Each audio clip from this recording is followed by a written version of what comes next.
Corporate real estate సంస్థల ప్రయోజనాలే ముఖ్యంగా కూటమి ప్రభుత్వం పనిచేస్తుందని మండిపడ్డారు సిపిఐ రాష్ట్ర కార్యదర్శి ఈశ్వరయ్య. గత 18 నెలలుగా సీఎం చంద్రబాబు చేసిన అప్పులు ఏం చేశారని ప్రశ్నించారు ఆయన. మెడికల్ కాలేజీల ప్రైవేటీకరణ చేయాలనే చంద్రబాబు నిర్ణయంతో 2500 మంది మెడికల్ సీట్లు కోల్పోయారని ఆవేదన వ్యక్తం చేశారు. లోకేష్ విద్యాశాఖ మంత్రి అయ్యాక రాష్ట్రంలో 60 డిగ్రీ కాలేజీలు 4111 పాఠశాలలు మూతపడ్డాయన్నారు ఈశ్వరయ్య. లేదంట ప్రతిదానికి డబ్బులు కట్టడానికి లేకపోతే 2,50,000 కోట్ల రూపాయలు ఈ 18 నెలల్లో ఎందుకు అప్పు చేస్తేవి?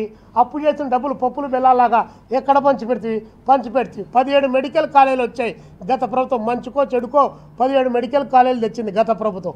తెస్తే దానికి క్రమక్రమంగా ప్రొఫెసర్స్ కావాల్సిందే, ఇన్ఫ్రాస్ట్రక్చర్ డెవలప్ కావాల్సిందే, కావాల్సినటువంటి డిపార్ట్మెంట్స్ కావాల్సిందే, దాని బోధనా సిబ్బంది కూడా కావాల్సిందే. మేము దానికి కాదల్లా.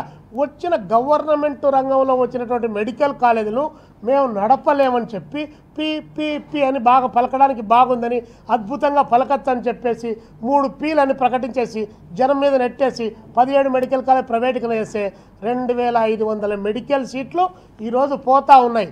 ఎస్సీలు, ఎస్టీలు, బీసీలు, మైనారిటీలు, అగ్రవర్ణాల్లో ఉన్నటువంటి మెరిటోరియస్ పేద స్టూడెంట్స్ కోల్పోయేటువంటి ప్రమాదం.